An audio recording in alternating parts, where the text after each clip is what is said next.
Saudaraku sekalian, ada obat-obat yang ketika dikonsumsi tidak menyembuhkan penyakit,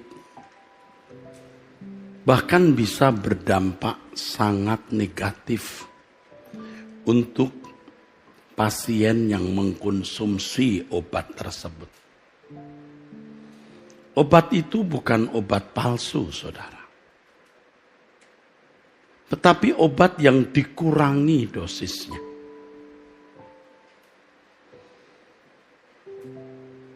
Mengurangi dosis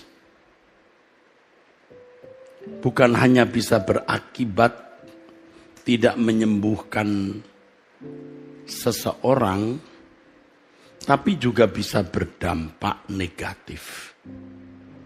Saya kira hampir semua kita tahu hal ini dan kita setuju demikian. Tahukah saudara bahwa kuasa kegelapan dalam kelicikan dan kecerdasannya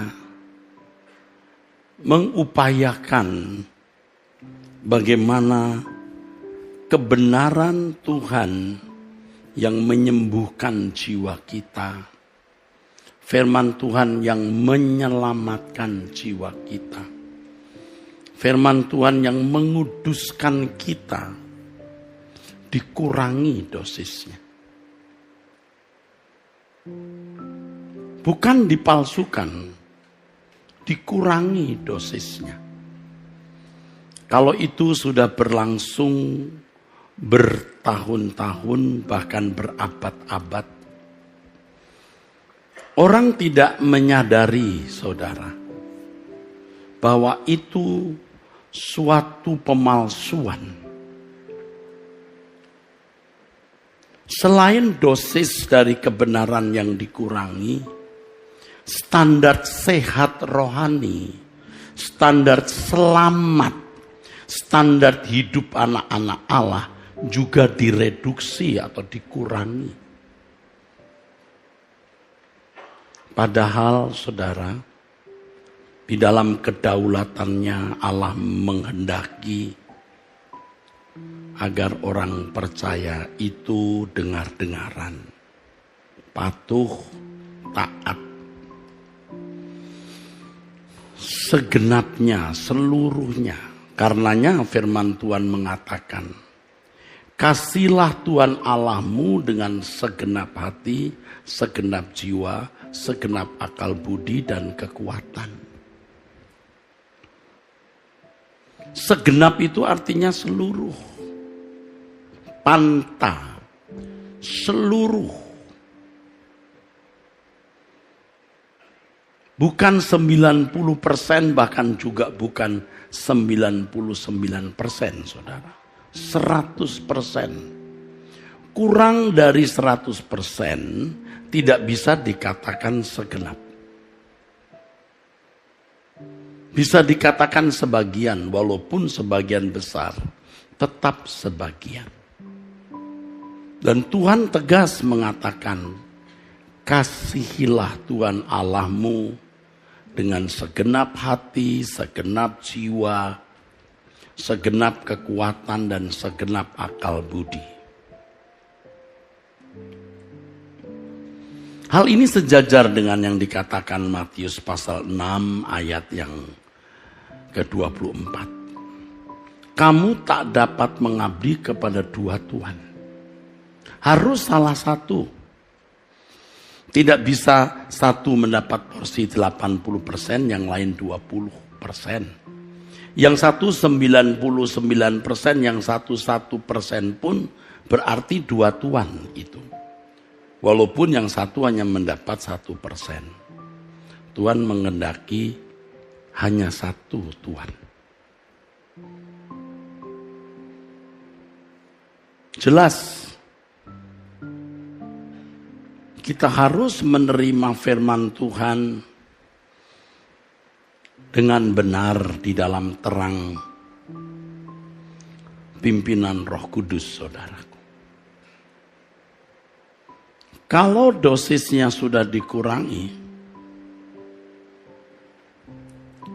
kesehatan rohani tidak mencapai standar, maka ada new normal, walaupun sebenarnya abnormal. New standard, padahal ini bukan standar, saudara. Dan kalau itu berlangsung berbelasan tahun, puluhan tahun, sampai pada ratusan tahun, artinya berabad-abad. Sukar sekali, saudara, menyadarkan orang untuk menjelaskan bahwa apa yang selama ini dipahami itu sebenarnya palsu. Kalau kebenaran firman Tuhan direduksi, dikurangi dosisnya, itu berarti, saudara, seseorang tidak memuliakan Tuhan. Berarti tidak meninggikan Tuhan. Liturgi yang kita lakukan dengan pujian yang syairnya meninggikan Tuhan, itu menjadi duka cita di hati Allah. Karena itu kebodohan, kepura-puraan, kemunafikan, saudara.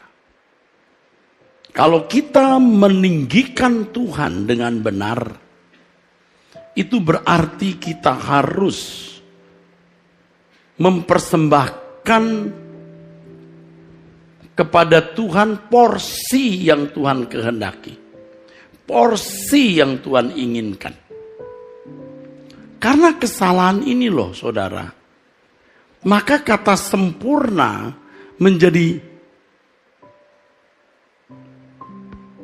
tidak sakral, karena bisa ditawar.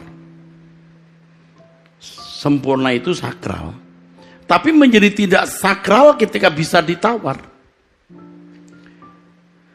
You must be perfect. Kamu harus sempurna. Sempurna artinya lulus. Teleios. Artinya penuh, lulus, lengkap, menang, memenuhi standar atau tujuan. Perfect. Mendengar kata perfect, orang menganggap itu mustahil. Lalu seakan-akan bisa direduksi. Ya tidak mencapai sempurna, tidak apa-apa. Yang penting menuju kesempurnaan. Oh, saya setuju. Dalam proses kita menuju kesempurnaan. Tetapi harus diingat, setiap usia rohani seseorang itu ada standar sempurnanya. Kalau anak usia 45 tahun, saya sering beritahu kepada saudara, dan saudara harus ingat, bisa menghitung 5 tambah 5 itu sempurna. Setiap usia rohani ada standarnya. Tapi kalau dikunci dengan pernyataan bahwa di bumi tidak mungkin sempurna, hanya di sorga sempurna, jadi bodoh. Jadi bodoh. Kalimat itu direduksi. Dosisnya dikurangi, jadi boleh tidak sempurna. Sempurna hanya di surga. Karenanya di tempat ini, saudara mendapat penjelasan. Sempurna juga terkait dengan pergumulan hidup yang dihadapi seseorang. Pencobaan-pencobaan yang dialami seseorang. Baik jumlah maupun intensitasnya. Kalau masih muda rohani ya pencobaannya hanya 5, beratnya hanya 5 kilo. Tapi makin dewasa makin banyak dan beratnya makin tinggi. Tapi harus lulus. Harus mencapai sasaran. Jadi setiap tahapan itu ada tujuan. Tujuan jangka pendek, jangka menengah, jangka panjang. Tetapi yang penting nanti saudara, waktu saudara dan saya meninggal dunia, tidak ada pencobaan yang tidak bisa kita kalahkan. Yang penting itu. Dan masing-masing orang memiliki pencobaan, godaan, tantangan yang berbeda-beda. Apapun godaan, tantangan yang kau alami, engkau bisa menaklukkan dan mengalahkannya. Itu perfect. Jadi jangan saudara reduksi, jangan saudara kurangi dosisnya. Sempurna ya sempurna saja. Jangan berkata tidak mungkin kita sempurna di bumi. Nanti di surga baru sempurna. Ini jahat. Kenapa jahat? Ia menganggap Tuhan itu menipu. Kamu harus sempurna. Sementara manusia tidak bisa sempurna. Itu menipu. Aspek lain sewenang-wenang.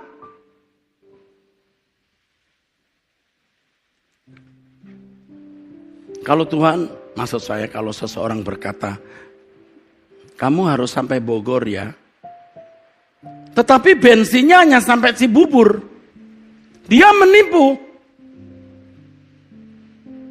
Kalau majikan Tuhan memberikan saran, kamu harus sampai Bogor. Kendaraannya harus sehat, memungkinkan ia mencapai Bogor dengan bensin yang cukup. Atau sewenang-wenang, hanya sampai Cibubur, dipaksa targetnya Bogor. Jangan gitu loh. Hah? Amin? Kuduslah kamu sebab aku kudus. Bisa kudus gak? Bisa kudus gak? Mestinya bisa. Kudus di sini terkait juga dengan pencobaan-pencobaan yang kita alami. Di dalam kekudusan ada potensi untuk melakukan segala sesuatu sesuai dengan pikiran dan perasaan Allah. Nah, pencobaan apa yang saudara alami, Anda harus selesaikan, tanggulangi, dan menangkan dengan sikap hati sesuai dengan pikiran dan perasaan Allah. Ini sekolah kehidupan. Saudara tidak mulai sekarang, saudara meninggal dunia, Anda tidak menjadi royal family. Anda tidak menjadi anggota keluarga kerajaan Allah.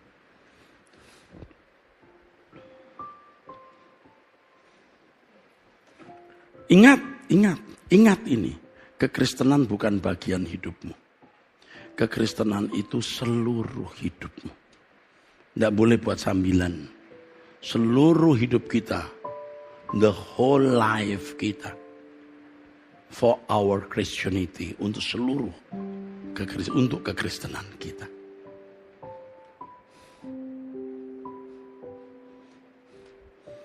Jangan dikurangi. Di mana ada hartamu, di situ hatimu berada. Harus berada di surga. Carilah perkara yang di atas, bukan di bumi. Jangan digantung, surga enggak, bumi enggak. Gantung. Enggak bisa, enggak boleh. Kamu harus berjalan dalam terang. Terang standar Allah. Bukan remang-remang, itu ruangan diskotik.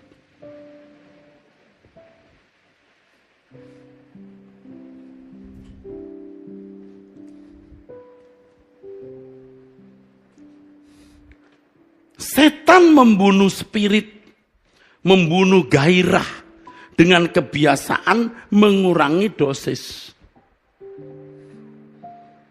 Lalu metabolisme kehidupan rohani kita yang biasa mengkonsumsi firman yang dikurangi dosisnya tidak sehat. Nah, konyolnya standar kesehatan juga sudah dikurangi. Jadi kalau orang Kristen biasa-biasa sajalah, jangan terlalu ekstrim lah. Nah, dikurangi itu. Padahal Kristen yang benar serupa dengan Yesus. Bukan ya sedikit serupa, sedikit tidak. Serupa. Jangan dikurangi. Filipi 2 ayat 5-7. Memiliki pikiran perasaan Kristus. Berapa persen? Ya jelas pikiran perasaan Kristus. Yang mati di kayu salib. Itu dijelaskan lagi begitu. Yang taat sampai mati, bahkan mati di kayu salib. Ini namanya unconditional submission. Ketaatan yang tidak bersyarat. Taat walau. Apapun keadaannya. Itu mutlak. Dari hal itu saja jelas. Dari hal itu saja nyata. Bahwa tidak bisa direduksi. Taat sampai mati. Bahkan mati di kayu salib. Itu total obedience. Unconditional submission. Total obedience artinya total taat total. Unconditional tidak bersyarat, submission yang tidak bersyarat. Karena kebiasaan selama puluhan tahun bahkan berabad-abad kekristenan sibuk mendebatkan doktrin. Sampai standar yang mesti harus dicapai tidak dicapai.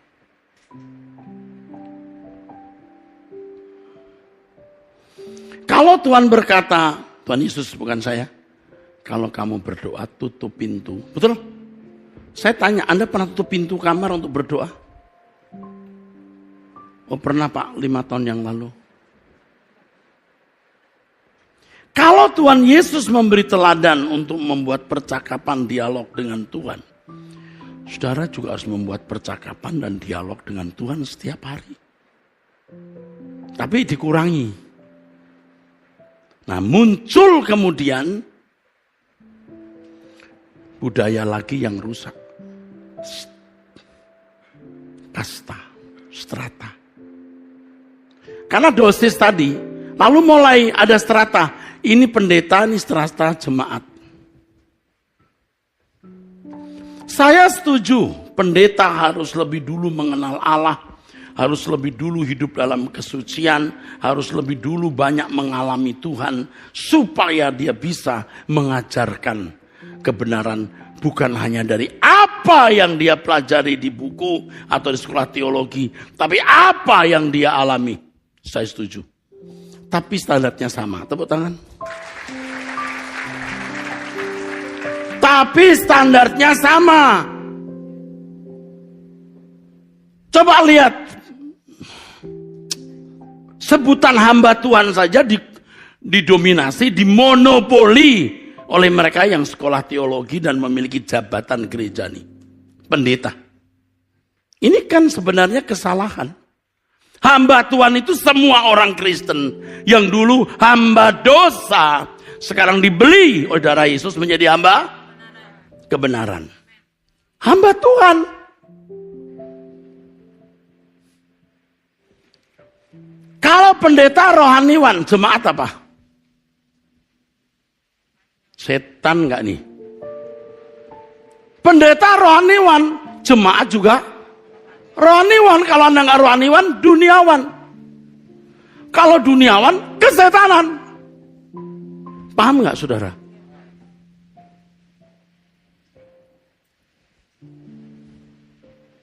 Ada strata. Rusak saudara. Lalu pendeta full time, Anda part time. Apaan ini?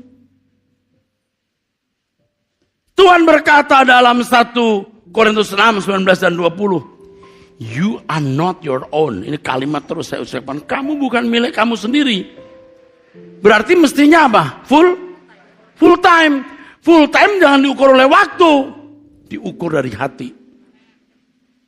Pendeta kerja di gereja tidak kerja sekuler, full time. Kalau hatinya tidak, dia lebih jahat dari pedagang. Tahu?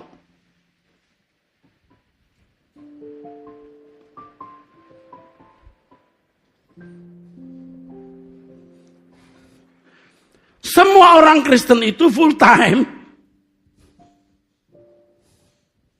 Semua orang Kristen itu full time. Kalau nggak full time, you kasih bagian siapa? Karena Tuhan berkata, kamu tidak dapat mengabdi kepada dua Tuhan. Lalu muncul lagi, kalau pendeta itu rohaniwan, pekerjaannya rohani. Kalau pedagang itu duniawan, pekerjaannya sekuler. Emangnya pedagang itu sekuler? Sekuler atau tidak ditentukan oleh motivasimu kamu melakukan pekerjaan itu. Dan untuk siapa kamu kerjakan. Jangan membedakan pekerjaan rohani dan duniawi ditentukan oleh jenis pekerjaan itu semata-mata. Saya setuju saudara, kalau muncikari jelas tidak rohani. Bahkan juga tidak duniawi, jahat. Betul enggak? Tetapi kalau profesi umum, dokter, suster, guru, pedagang, driver, itu rohani. Bukan ditentukan oleh jenis pekerjaan itu, Pak. Tetapi motivasi terdalam engkau melakukan pekerjaan itu. Dari dulu saya dengar orang berkata,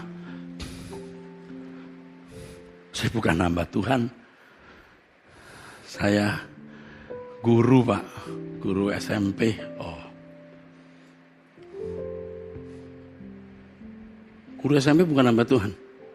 Tuh lihat. Saya sebenarnya pedagang Pak, ya sambil melayani Tuhan. Yang jadi sambilan itu pedagangnya, pekerjaan sebagai pedagang atau sebagai hamba Tuhan. Saya aktif di gereja Pak, saya pelayanan. Tapi ya itu sambilan lah Pak. Sebenarnya saya ini pedagang.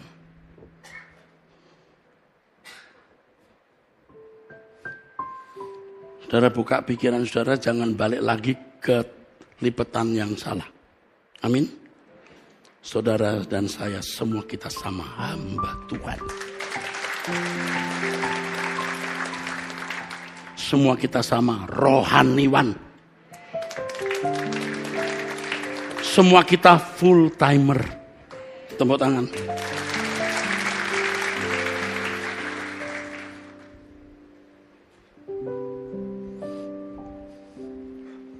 Jangan tidak berubah. Kalau saudara sudah mendengar khotbah sejelas ini, setegas ini, dengan seluruh emosi dan perasaan saya bicara, tentu dalam pimpinan Roh Kudus, Anda tidak berubah. Anda selamanya akan tetap seperti ini dan binasa.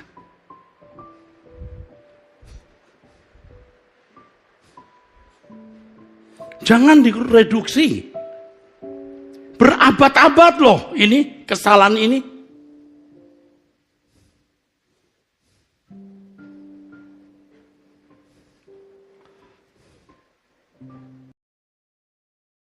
Pengurangan dosis itu, saudara, terjadi pemalsuan. Pemalsuan itu, dusta itu sebagian dari kebenaran. Bukan totally tidak ada kebenaran, sebagian. Kebenaran itu harus bulat, harus utuh. Kalau firman Tuhan mengatakan, kamu harus serupa dengan Yesus. Itu benar-benar serupa. Lalu kalau saudara berkata, yang bagaimana itu Pak? Personality, kepribadian masing-masing kita beda. Jangankan orang Batak dan orang Jawa. Orang Jawa satu dengan Jawa yang lain juga beda. Tetapi setiap orang harus memperkarakan ini di hadapan Tuhan. Bergumul dalam pimpinan Roh Kudus. Sehingga dia menemukan bagaimana personality saudara yang khas, yang tidak sama dengan siapapun, tapi memiliki karakter Kristus di dalam hidup saudara. Dan Roh Kudus akan pimpin itu. Bagaimana saudara menangani, menanggulangi, merespon dan bersikap terhadap setiap kejadian yang terjadi dalam hidup saudara. Nah di situ keserupaan dengan Yesus saudara temukan. Saudara harus menemukan dinamika hidup saudara yang khas, yang tidak sama dengan siapapun. Dinamika seorang yang bergaul dengan Elohim Yahweh sebagai Bapa. Dinamika seorang Kristen yang bergaul dengan Yesus sebagai gurunya. Dinamika hidup orang percaya yang berinteraksi dengan Roh Kudus sebagai advokat atau pendamping. Dan itu harus merupakan pengalaman real, saudaraku. Kalau kita percaya Allah itu ada, Allah itu hidup, bukan hanya karena kita mendengar kata orang, membaca buku, ikut seminar, tapi harus berangkat dari pengalaman hidup. Dari pengalaman hidup tersebut terekstrak iman yang sejati, terekstrak dari pengalaman terekstrak iman, belief, pistis, faith yang benar. Sehingga orang akan bukan saja percaya Allah itu ada, mengerti dan mengalami bahwa Allah itu ada. Dan harganya seluruh kehidupanmu. Kalau ini dikurangi, Anda tidak pernah bertemu dengan Tuhan. Kalau ini direduksi, dikurangi dosisnya, Anda tidak pernah mengalami Tuhan. Saya termasuk korban dari dosis-dosis yang tidak tepat. Bersyukur di usia tua saya ini Tuhan menjamah dan saya bertobat. Dengan saya bertobat, saya bisa menyampaikan hal ini kepada saudara. Pengetahuan teologi saya, jangan ragukan. Saya hampir selalu mendapat cum laude sampai summa cum laude. Itu tidak membuat saya mengenal Allah yang benar. Saya hanya berfantasi tentang Allah. Sampai saya harus menemukan dia dari pengalaman hidup. Kalau pendeta berdoa berjam-jam, kalau jemaat hanya doa waktu mau makan. Berkati makanan ini, itu pun tanpa perasaan. Karena otaknya direndang bukan kepada Tuhan. Mau tidur baru Tuhan jaga malam ya, jadi hansip. Kenapa tidak engkau sediakan waktu untuk duduk diam bertemu dengan dia? Kalau hal-hal rohani, Anda harus utamakan, harus prioritaskan. Anda bisa dengar khotbah di rumah, online. Tapi kalau Anda bisa onsite harus lebih amin. Jangan sama saja online dan onsite, beda.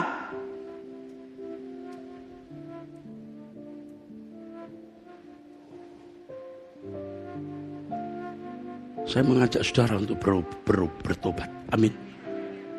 Mengalami Tuhan. Sehingga kita bisa memiliki sudut pandang kekekalan secara otomatis. Mulai menghayati aku bukan makhluk fana, aku makhluk kekal.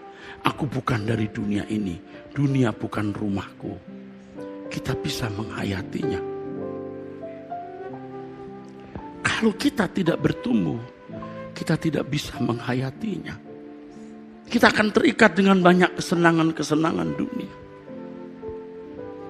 Dan setan menggiring ke api kekal. Jangan main-main dengan Tuhan. Jangan lawan Tuhan. Ketika engkau mengurangi dosis, engkau tidak meninggikan dia. Dan tahukah saudara, engkau melawan Tuhan. Anda bisa ngerti nggak kalau seorang atasan berkata, tolong beli barang ini, merek ini. Lalu bawahnya beli dengan merek lain. Dengan alasan lebih murah. Bukan soal lebih murah. Yang ini dipakai 2 kali rusak nak. Dan mesin kita bisa rusak semua kalau pakai komponen ini. Ngerti nggak kamu?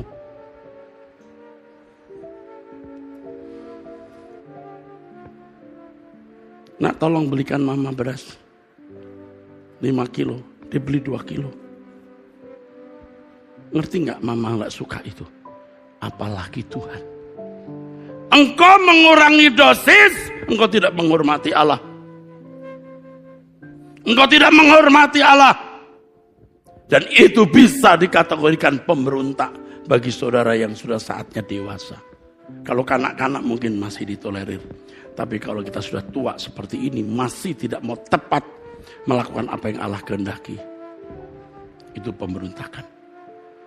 Supaya kamu mengerti kehendak Allah. Yang baik, yang berkenan, bahkan sempurna. Tidak boleh dikurangi dosisnya. Engkau membenci seseorang, engkau pembunuh. Berapa banyak di antara saudara yang membenci orang lain tanpa takut bahwa itu tindakan membunuh? Karena dikurangi dosisnya, orang lain juga membenci, Pak. Saya hanya membenci, nggak sampai membunuh.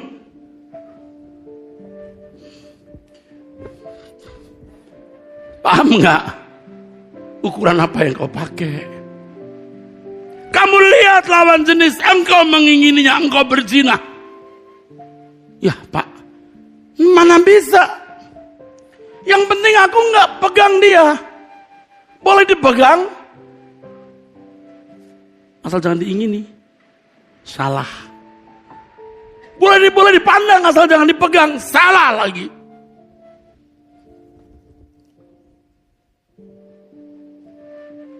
Jaga hatimu dengan segala kewaspadaan. Berapa banyak film, lagu, tontonan kita lihat tanpa kita screening, kita tanpa batasi. Kita pikir aman-aman saja. Kamu kurang ajar, kamu tidak dengar-dengaran kepada Tuhan. Jaga hatimu dengan segala kewaspadaan. Dikurangi dosisnya. Berilah persembahan perpuluhan karena 1/10 itu milik Tuhan. Itu dosis yang dikurangi, saudara. Orang bilang Pak Eras anti perpuluhan. Tidak. Kalau ada angka 1/10, oke, pakailah. Tapi ngerti nggak kalau engkau mengembalikan milik Tuhan 10%? Bukan berarti kamu sudah mengembalikan milik Tuhan. Everything you have belongs to God. Belongs to Him. You are not your own. Ngerti nggak? Apalagi orang seperti saya yang dipercayai untuk memegang uang jemaat. Saya bisa semena-mena. Tapi orang seperti saya kira-kira berani nggak semena-mena? Nggak usah bela diri. Tanya Roh Kudus, saya orang benar atau tidak. Engkau jualan gado-gado dari pagi sampai sore. Engkau punya uang hanya beberapa ribu rupiah kau persembahkan. Lalu saya jadikan mobil mewah. Kira-kira jahat nggak? Emangnya kau nggak pikir? Apa kau pikir aku nggak ngerti? Dari mahasiswa saya sudah jualan Bandeng Presto. Mahasiswa saya jualan Bandeng Presto, nak. Badan saya bau amis. Teman-teman wanita saya berkata, mas, kau bau amis. Jam 3:30 saya bangun, saya membelek bandeng. Saya nggak pakai lampu tangan, saya udah punya mata kalau ada bandeng. Ada air ngocor di situ, Pak. Gitu. Aku biasa menderita. Saya tahu bagaimana menghargai uang. Saya belum sempurna, bisa salah juga. Atau ada salah. Tapi saya tidak akan hidup dalam dosa dan kesalahan. Karena saya mau pulang. Saya berkemas-kemas. Bukan untuk cari panggung. Saya sudah punya panggung, Pak. Bukan cari kehormatan. Saya sudah terhormat. Aku hanya mau finishing well. Dan mengajak saudara finishing well. Rimas gitu nah harian. Supaya kamu tahu Allah itu terhormat. Jangan kurang menghormati Allah dengan mengurangi kebenaran. Hari ini orang bisa sombong suka-suka sendiri. Tapi suatu hari ia akan berdiri di hadapan tahta Tuhan. Tuhan akan berkata, bukan orang yang berseru kepadaku Tuhan, Tuhan yang masuk surga. Tapi orang yang melakukan kehendak Bapa. Bukan, tepuk tangan boleh. Bukan sekedar melakukan hukum, Pak. Melakukan kehendak. Apa yang baik, yang berkenan dan yang sempurna. Tapi itu gak mungkin. Jangan main-main kamu dengan Tuhan. Gak mungkin sempurna, gak mungkin suci. Apa itu sempurna? Apa itu suci? Kamu ngerti gak? Kamu dengar khotbah ini. Setiap tahapan ada tuntutannya. Makanya kita harus bertekun. Tidak ada hari tanpa bertekun. Harus belajar dari tahap ke tahap. Amin. Kok takut lo miskin? Kok takut lo gak bahagia? Anda tidak akan dipermalukan Tuhan. Ketika Anda tidak mengurangi, tidak mereduksi dosis, Engkau lakukan tepat seperti apa yang Allah kehendaki. Kamu jadi anak emas Tuhan. Anak emas. Kamu bisa tidak punya apa-apa, tapi jangan tidak menjadi anak emas Tuhan, anak kesukaan Tuhan. Jangan kurangi dosis. Apapun yang kau kehendaki Tuhan. Kalau orang menyuruh kamu jalan 1 kilometer, jalanlah 2 kilo, kata Tuhan. Tapi kalau Tuhan suruh saya jalan 1 kilo, aku berkata 10 kilo aku lakukan. Dia terhormat, beri kemuliaan.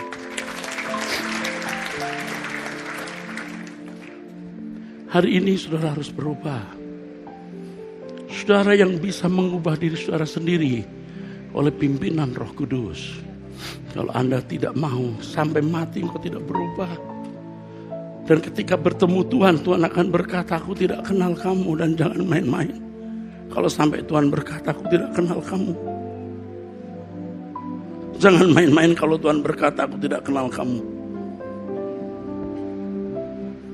I told, aku katakan ini, sudah saya katakan.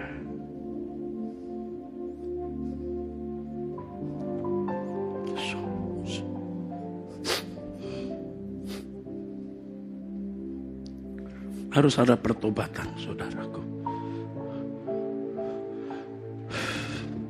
Saya sering juga tidak mengerti. Begitu sabarnya Tuhan. Kita hidup sembarangan. Hidup suka-suka kita sendiri. Lalu kita ke gereja meninggikan Tuhan. Lalu kita merasa peninggian diri, pujian penyembahan kita sudah benar dan Allah bertata di atas puji-pujian. Emangnya siapa dia? Kau boleh perlakukan sesuka-sukamu, siapa dia? Dia Maha Tinggi, Allah Israel, yang membelah laut Kolsom, yang merobohkan tembok Yeriko, yang mengeringkan Yordan, yang menciptakan alam semesta, dan dia lebih besar dari alam semesta ini. Bagaimana kamu bisa anggap enteng itu? Kalau bagi para pendeta, bagaimana hidupmu tidak bersih, kau berani berdiri di mimbar lalu menjadi juru bicara Tuhan? Dulu saya sering mengucapkan kata yang tidak tepat di mimbar. Mungkin sekarang kadang-kadang juga bisa mengucapkan kata yang Tuhan tidak kehendaki aku ucapkan. Lalu saya belajar, Tuhan bagaimana setiap kata-kata saya tepat di mimbar? Jawabnya adalah, kalau setiap hari kata-katamu tepat, kamu akan bicara tepat di mimbar. Tapi itu bukannya standar saya, standar saudara juga. Jangan sembarangan.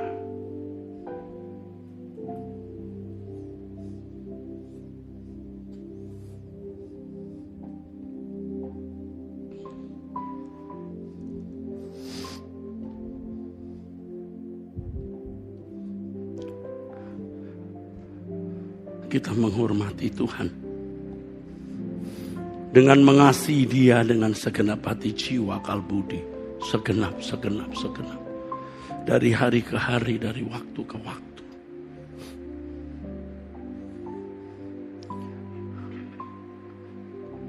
Kita bermohon kepada Tuhan jika Tuhan berkenan memberikan kita karunia, anugerah, kemurahan. Komunitas ini menjadi kontingen Tuhan. Kontingen Tuhan. Kontingen rohani yang jika berkumpul menyembah Tuhan memikat hati Allah Bapa. Orang-orang yang hatinya bersih, orang-orang hatinya kudus, orang-orang yang mengasihi sesama, orang-orang yang tidak punya dendam dan kebencian, orang-orang yang tulus hati, yang kerinduannya kerajaan surga. Jangan lewatkan hari ini. Hari ini adalah panggilan saudara bertobat dan dibaharui.